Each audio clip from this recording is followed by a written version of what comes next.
Thank you, Luca. Good morning, everyone. I'm delighted to be here with you today to unveil the Renault Scenic Vision, a new concept car. And there's three levels of understanding of this object, actually.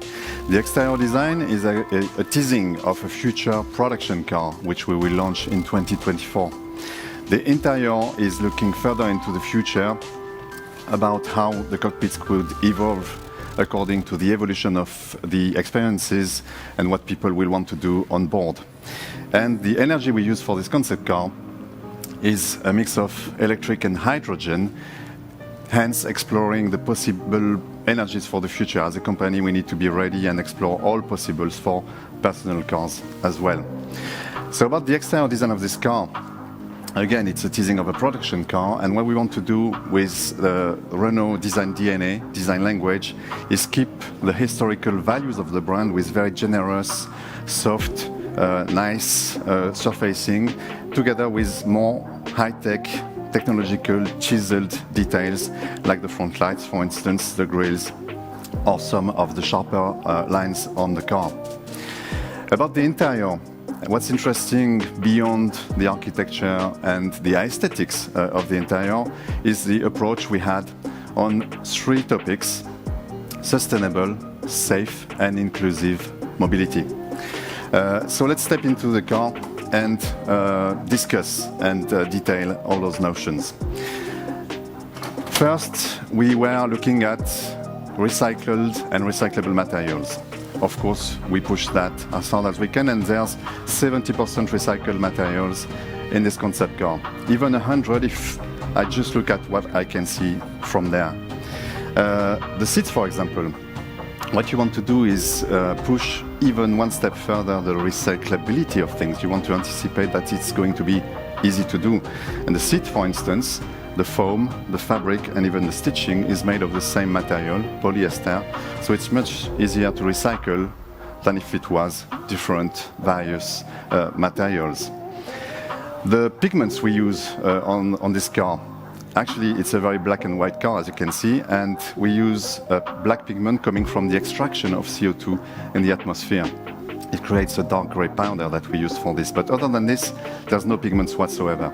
Of course, we didn't want just a black and white car, so we created color in the screens, in the ambient lighting, and in those amazing pieces in the door panels and in the dashboard, which diffract light to create color. So you have those nice gradients of colors inside the car, but all this free of any pigment and all the chemicals that go with it. Now, if I step into the car, you'll see under me a floor made of recycled milk bottles and industrial piping. So we accepted that it would be black and white, and we created this really interesting graphical pattern because we wanted small bits to handle in terms of logistics and not one big single floor. So that's about sustainability. There's many other examples, but let's stick to this. And about safety now. Of course, there's passive and active safety in cars, but we pushed one step further there as well with this screen that's going from left to right at the bottom of the windscreen. And there's a camera in front of the car that can display what's right in front, at the foot of the car, right in front of me. So it opens my vision angle. So when I drive slowly in the city, when I want to park my car, it's like I have a transparent hood on the car. I can see right in front of my car. So it's about safety. The other thing is the health monitoring. So there are cameras here and sensors in the steering wheel, and they know about my physical state. They know if I'm tired, if I'm drowsy, if I consume substances, let's hope not, if I'm able to drive or not. And the car will warn me. It will anticipate even possible problems. It will anticipate many things for me, and will reduce an extra 30% accidents through this. The third, after sustainability and safety, is inclusion. The most important, because it's about people, it's about human beings. And there's a face recognition system. When I approach this car, it will recognize me, it will unlock, open, everything will set itself nicely to my physiology. And even the screens, what's in the screens, will readjust itself depending on my preferences, my habits. The car will know about my habits. So that's a very interesting thing to adapt to each person using the car. Another thing about inclusivity is the sound bubbles we have on each spot, on each seat of the car. The sound bubble principle is that this person might want to listen to the news, the next person classical music, and maybe TV series in the back. And everyone will listen to exactly what they want without interference. That's one way to use it. The other is about communication inside the car. If I'm sitting in front and I want to talk to my kids in the back, it's hard to listen, it's hard to hear. I will turn around and I will put myself in danger already.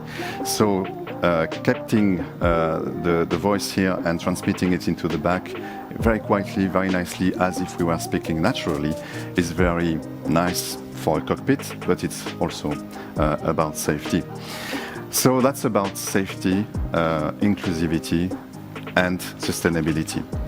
What's really interesting about this concept car beyond all this is how much this thinking, those concepts, those innovations actually influenced the design or the aesthetics of the car, and that's a strong sign of our times. Creativity is not just intuitive, it's not just a thing that designers do on a table, it's about the thinking influencing the very aesthetics of things, and that's what makes this concept car very powerful.